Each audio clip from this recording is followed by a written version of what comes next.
Hey everyone, welcome to part 2 with motorcycle stuff. And I list the car stuff is coming, okay? It's coming back, but I have a backlog of videos with motorcycle stuff, and I'm tiptoeing into a new aspect of my life. So I'm very excited about this kind of stuff. In this video, we're gonna kind of we're gonna look into what it takes to make the bike look the way I want to in the way that I know how. So let's get on that. Let's see what it's all about.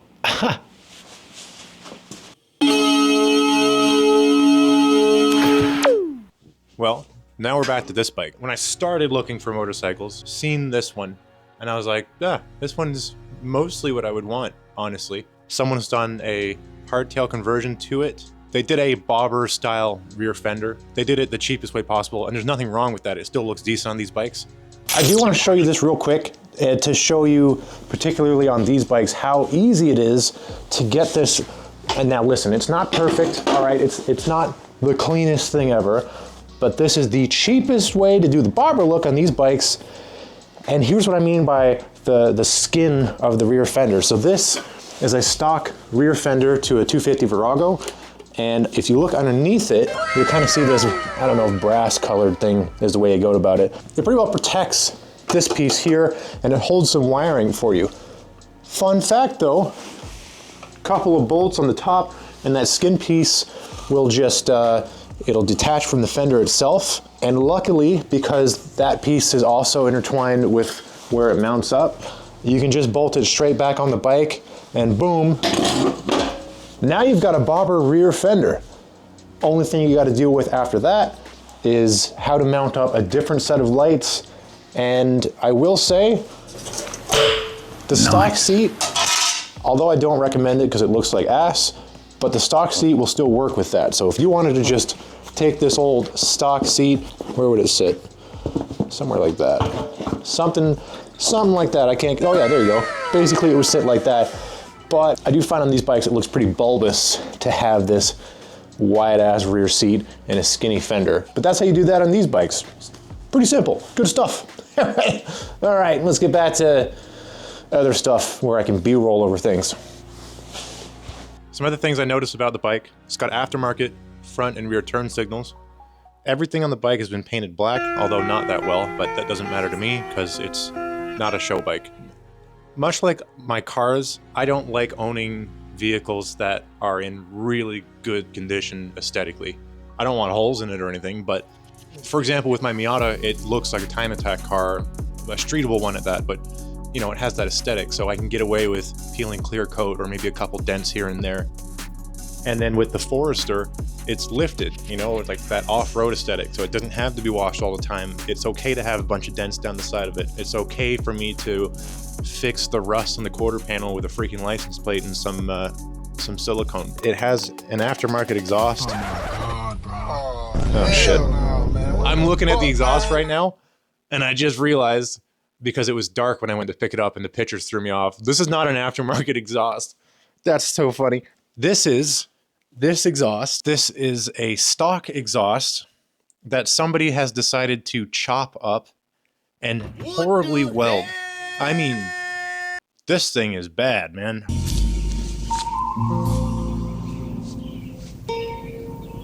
What the fuck is this piece of shit? But this is some bad welds. I guess I just bought this bike for everything else on it. So looking at some other things, it already has a bobber rear seat, which is great. It has the plate that somebody has made up for it. So, I mean, I've already done it. I use a pretty flimsy piece of metal. I wasn't quite sure what I was doing, but I did make the shape pretty nice. I just got to paint it and all that. But to mount my bobber seat on my bike, I'm still figuring it out, but I have a really good idea on where I'm going with it. Looking at it closer now in the quote unquote daylight, or all the lighting that is in here, it's rough. This is the current situation with this bike. We've got the signal lights taken off of it from this bike. I pointed at the brake light, but brake lights, signal lights, front as well, handlebars, which I learned is, they're actually kind of bent, hard to see on camera. I also painted the backing plate, almost sounds like the correct word, but it's not that. It's the cover for the battery area, and I re-drilled some holes I'm also using the seat from the black bike. I know it's a little bit more beat, but it actually has some cushioning into it, and it is a bit more comfortable compared to this crap. Like, there's nothing to this at all.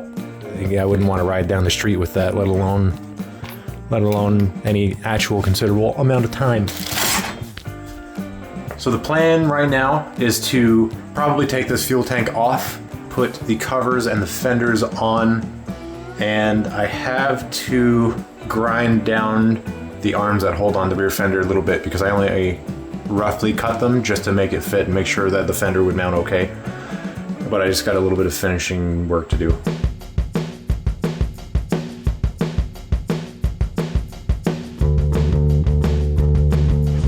Hey, remember when I said I was going to use the black bike for all the parts it had on it? I'm not doing that. Now, why are you saying, Cody, what are you doing, you daft bastard?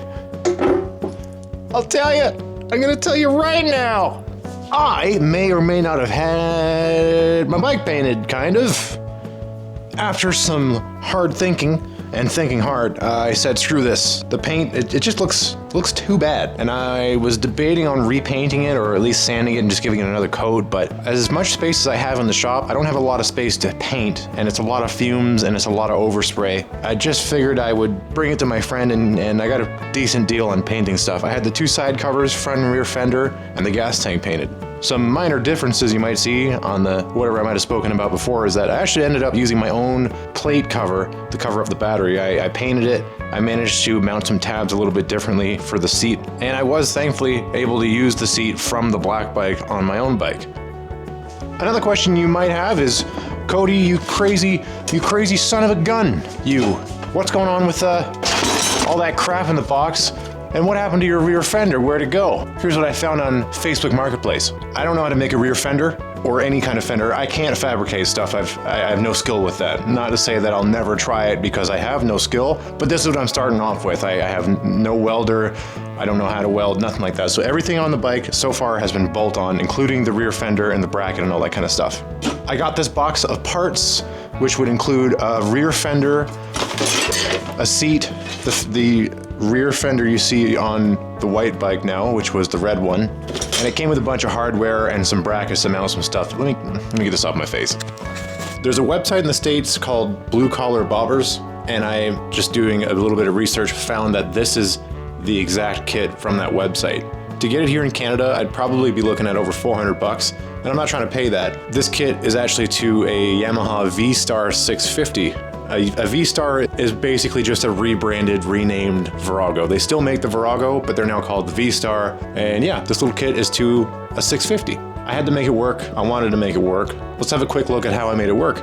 So the rear fender on this bike is actually the front fender from this kit. I had to cut the arms that were included in the kit to get it to fit my rear tire properly. And there was a bracket as well to mount the front of the fender up towards the frame of the bike.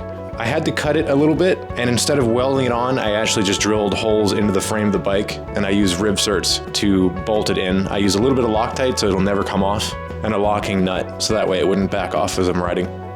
I was thankfully able to use the turn signals and the brake light off of the black bike, and because it's pretty much like take it off of that bike and plug it into the exact same wires on the now white bike, it actually made it really easy to put it on. I'm honestly super excited with the paint and all that. I used the front fender off of the black bike, which turns out it looks like the fender is actually shaved down quite a bit from stock for whoever built it in the first place, in a way that is a little bit custom.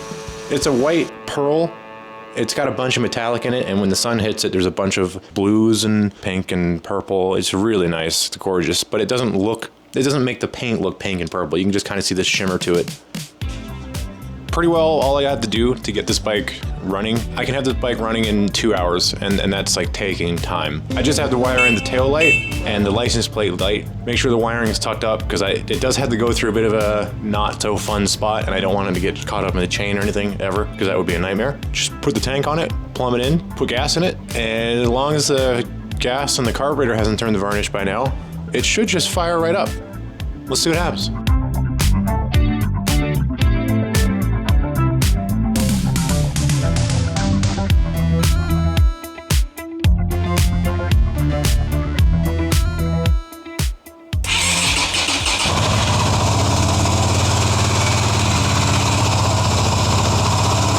starts right up. It's not liking it very much. All right.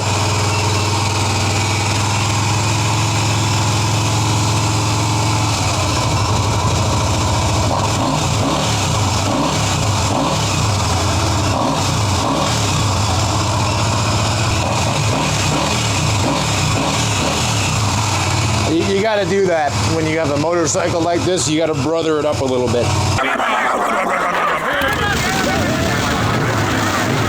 Excuse me! Hey, asshole! Sweet. Technically, I could just jam a seat on this thing and take it down the road right now. I had a little bit of a problem though. It's like a safety switch for the kickstand, I think. Anyway.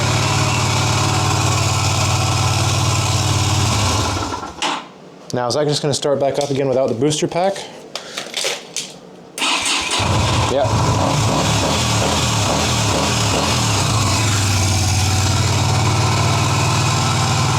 Fantastic. Skidoo-bop-boo-da-doo-bop-boo, fantastic. All right. That was fantastic. Skidoo-bop-boo-da-beep-bop-boo, fantastic.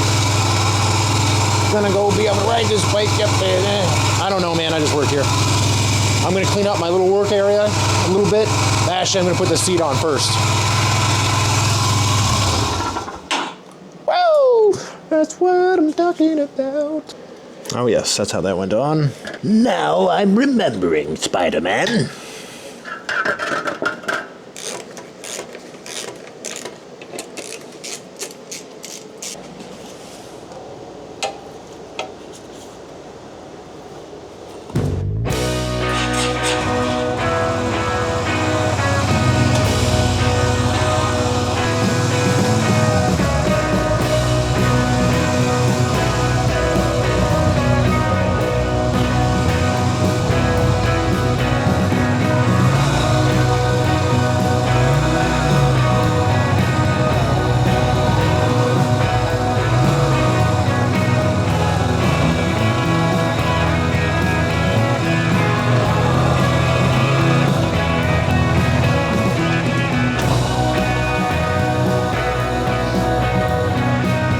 Cold, very cold.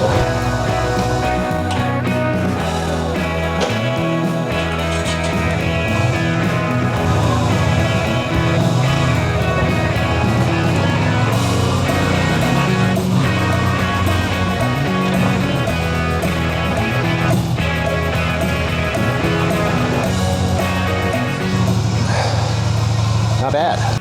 So, what have I learned about customizing an old motorcycle? I learned that it's not like cars. In fact, in my case, it's nothing like cars. With cars, you search for an aftermarket part online, you buy it, look at the instructions or a YouTube video, and then you install it unless you're an absolute mad lad and know how to fabricate things from basically nothing yourself. With old bikes like this, it's a bit different. You want to cut down that rear fender the way you like it? Figure it out. You like a different style gas tank to change it up a little? Figure it out. Different lights? You'll figure it out. With bikes, you kind of look at another bike and figure out what you like about it. Then you start buying parts, or make them yourself, that fit the description of what you're into, and just try to install it onto the bike as safe as you can. Maybe it is something like cars. You make it work however you're able to make it work. Some bikes will have kits for things here and there if you're lucky. I've heard the Honda Shadow platform is pretty up there. Must be nice. Regardless, even if there is a kit, you'll make the bike how it is in your own way. Almost like taking someone else's drawing and recreating your own. It's still your lines. They may not be quite the same as the drawing you're taking inspiration from, but it's something that you've taken and made into your own in a way. It may look similar or very close, but it's still your own. Or maybe you'll follow someone because of their fashion and try to recreate it. You're still doing it in the way you know how to do it with your own means. You make it yours whether you like it or not. That's what I like about modifying old bikes like this. You just gotta make it work.